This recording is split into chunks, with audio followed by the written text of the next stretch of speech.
السلام علیکم ورحمۃ اللہ۔ الحمد للہ، کلمہ لا الہ الا اللہ، جسے ہم کلمہ طیبہ، کلمہ توحید بھی کہتے ہیں نا، آئیے اس کا صحیح معنی کیا ہے وہ جانتے ہیں۔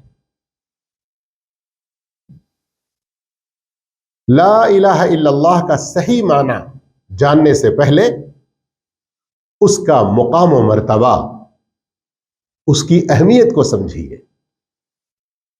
لا الہ الا اللہ یہ دین اسلام کی بنیاد ہے۔ اسلام کے 5 ارکان میں سے یہ سب سے پہلا رکن ہے، اور ایمان اس کی بہت ساری شاخیں ہیں نا، ان میں سب سے اعلی اور سب سے افضل شاخ ہے۔ ہماری نیکیاں اس وقت تک اللہ قبول نہیں کرے گا جب تک کہ اس کلمے پر ہمارا ایمان صحیح نہ ہوگا۔ یہی وہ کلمہ ہے کہ اگر ہم اس کو اچھی طرح سے سمجھیں، اس کے صحیح معنی کو جانیں، پھر اس کے مطابق اپنی زندگی گزارنے لگیں، تو دنیا و آخرت میں ہم سے زیادہ خوش نصیب کوئی نہیں ہوگا۔ تو کیا ہے اس کا صحیح معنی؟ لا الہ الا اللہ، نہیں ہے کوئی سچا معبود سوائے اللہ کے۔ لا الہ نہیں ہے کوئی سچا معبود الا اللہ، سوائے اللہ کے۔ یہ ہے اس کا معنی۔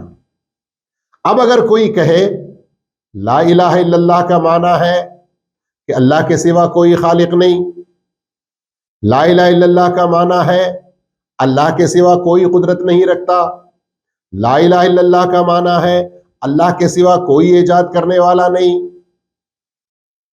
باتیں اپنی جگہ صحیح کہ اللہ سب سے زیادہ قدرت رکھنے والا، اللہ ہی پیدا کرنے والا، اللہ ہی ایجاد کرنے والا، لیکن لا الہ الا اللہ کا یہ صحیح معنی نہیں ہے۔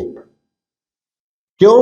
دوسرے معنی جو بتائے ہیں نا، ان کے اندر عبادت کا مفہوم نہیں پایا جاتا ہے، جبکہ لا الہ الا اللہ اس کے اندر یہ خاص بات ہے کہ عبادت کا اگر کوئی سچا حقدار ہے تو وہ صرف اور صرف اللہ ہی ہے۔ یہ مفہوم اس کے اندر ہے عبادت کا۔ تو عبادت کا مفہوم جب تک نہ آئے تو وہ صحیح معنی نہیں ہوگا۔ ایک اور بات اس کے اندر سمجھنے کی یہ ہے کہ لا الہ الا اللہ کے 2 رکن ہیں۔ جی ہاں، پہلے کو نفی کہتے ہیں، دوسرے کو اثبات کہتے ہیں۔ لا الہ یہ نفی ہے۔ کیا مطلب؟ نفی کا معنی انکار کرنا۔ کیا انکار کر رہے ہیں؟ کوئی بھی چیز ایسی نہیں ہے جو عبادت کا حق رکھتی ہو۔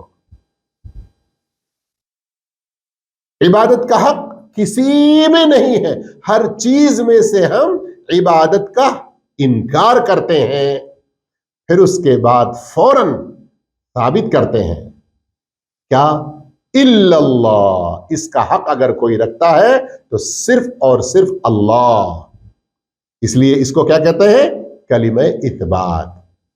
اور یہاں بات آئی تو ہمیں جان لینا چاہیے کہ صرف اللہ اللہ کہنا، صرف الا اللہ کہنا یہ ذکر نہیں ہوگا، لا الہ الا اللہ مکمل طریقے سے کہنا ہوگا۔ اب جو شخص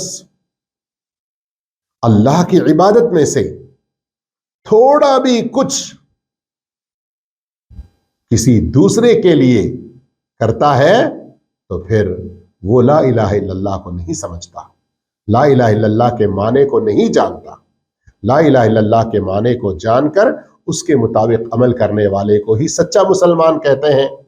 اگر کوئی صرف زبان سے اقرار کرے اور دل سے انکار کرے تو وہ منافق ہو جاتا ہے، اور اگر کوئی اگرچہ کہ کچھ اعمال اسلام کے کر لے لیکن وہ پوری طرح سے اس کا انکار کرے تو وہ کافر اور مشرک ہو جائے گا۔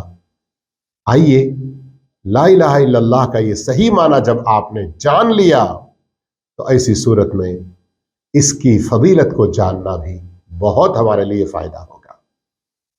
لا الہ الا اللہ کی بے شمار فضیلتیں ہیں، لیکن آئیے صرف موٹے موٹے 4 ہم سمجھنے کی کوشش کرتے ہیں۔ پہلا، اس کی سب سے بڑی پہلی فضیلت یہ ہے کہ جو آدمی لا الہ الا اللہ کہے اور اس کے معنی کو جان کر صحیح طریقے سے کہے، اس کے مطابق عمل کرے، لیکن بعض گناہوں کی وجہ سے اگر جہنم میں چلا بھی جائے تو وہ ہمیشہ جہنم میں نہیں رہے گا۔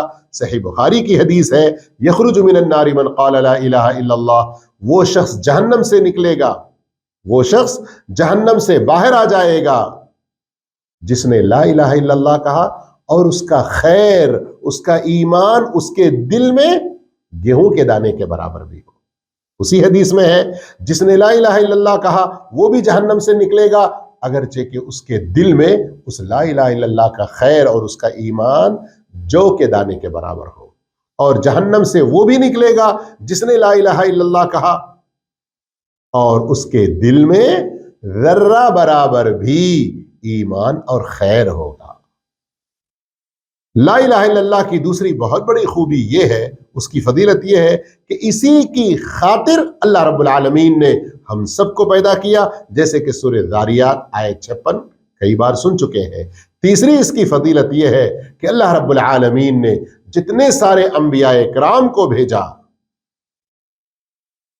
جتنے سارے انبیاء کرام کو بھیجا اور جتنی ساری کتابیں اتاری، وہ اسی لیے کہ وہ اس توحید کی دعوت دیں، اس توحید کی دعوت دیں، جیسے کہ سورہ انبیاء آیت نمبر 25 میں آپ لوگ سن چکے ہیں کہ اس سے پہلے ہم نے جو بھی نبی بھیجا ہے تو ان سب کو یہی وحی کی کہ میرے سوا کوئی سچا معبود نہیں ہے۔ اس کی چوتھی فضیلت یہ ہے کہ تمام انبیاء کرام اپنی دعوت کا آغاز اسی کلمے سے کرتے ہیں۔ ہر نبی کے زمانے میں کچھ نہ کچھ برائیاں تھیں، ان سے بھی وہ لوگوں کو روکتے تھے اور دوسرے بہت سارے اچھے کاموں کا حکم بھی دیتے تھے، لیکن سب سے پہلے توحید لا الہ الا اللہ کی دعوت دیتے تھے، جیسے کہ اللہ رب العالمین نے سورہ اعراف، سورہ ہود اور کئی جگہوں پر فرمایا کہ ہر نبی کہتے ہیں یا قومی، اے میری قوم کے لوگوں، ما لکم من الہ غیرہ، اللہ کے سوا تمہارا کوئی سچا معبود نہیں ہے، چنانچہ تم صرف اور صرف اسی کی عبادت کرو۔ لا الہ الا اللہ کے معنی کو اور اس کے اندر 2 رکن کو اور اس کی فضیلت کو سمجھ کر اس کے مطابق عمل کرنے کی کوشش کریں۔ انشاءاللہ اگلے پھر ایپیسوڈ میں ہم ملاقات کریں گے، تب تک کے لیے اجازت، والسلام علیکم ورحمۃ اللہ وبرکاتہ۔